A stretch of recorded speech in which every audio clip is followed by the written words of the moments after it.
It's an exciting event for sure, and certainly even without Magnus for now, we're all expecting the great fight there, and the title will be decided in the match between two players who are currently, I think, like number 2 and 3 in the world, and in this case, yeah, certainly following the match will be a huge pleasure and learning a lot from the players and their teams and the preparation and all that.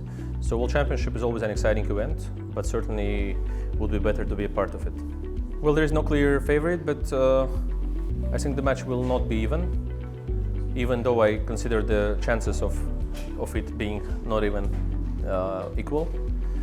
But I think that both players are like taking all these punches quite badly. So once somebody loses the game, I expect them to crumble at some point. And I think also that the match will end in the classical part, without rapids, without a tiebreak. So yeah, but that's just an expectation. I'm not sure I'm right in this case. Yeah. I mean, in this match, probably there will be a lot of draws, I guess. But again, it depends on the one who crumbles the first in this match.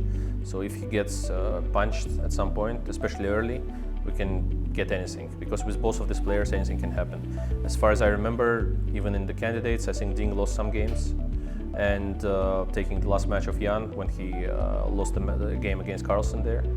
The first game against Carlsen that he lost there, I think he also felt pretty uncomfortable and couldn't, keep his calm, his nerves and everything in the best of his abilities. And in this case, I guess they did a huge work, but still, the character of the person, is not changed in a few months.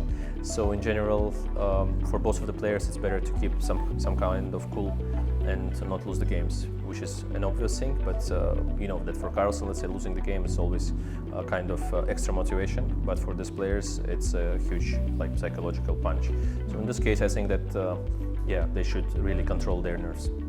Well, certainly, first of all, there will be different players playing the match. At least Ding would not play the match in this case. Also, it changed completely my perception of the candidates tournament, because it seemed that I could really try much harder, probably against Caruana and so on. But also Caruana, I think, was super upset because at some point he was going on something like +2 or +3, and then he ended badly at the end because he was playing only for the first place, trying to catch up Jan. And if he would know, of course, that he can end at the second place, probably he would just play calmer, and things would be much better for him. And he tried really hard, and he got out of contests at all, like losing many games in a row. And perception has certainly changed when there is no world champion. Current world champion is not defending the title. It's first time, I think, in my career probably that I see this, personally. Before we only knew about, Fischer not defending the title and so on. But I think it's a different thing, but certainly also some refreshment for the chess world. Yeah, they're having the fresh faces at the match. Not Jan again, but still, Ding is a new and fresh face there. Yeah. So it's also some kind of fun.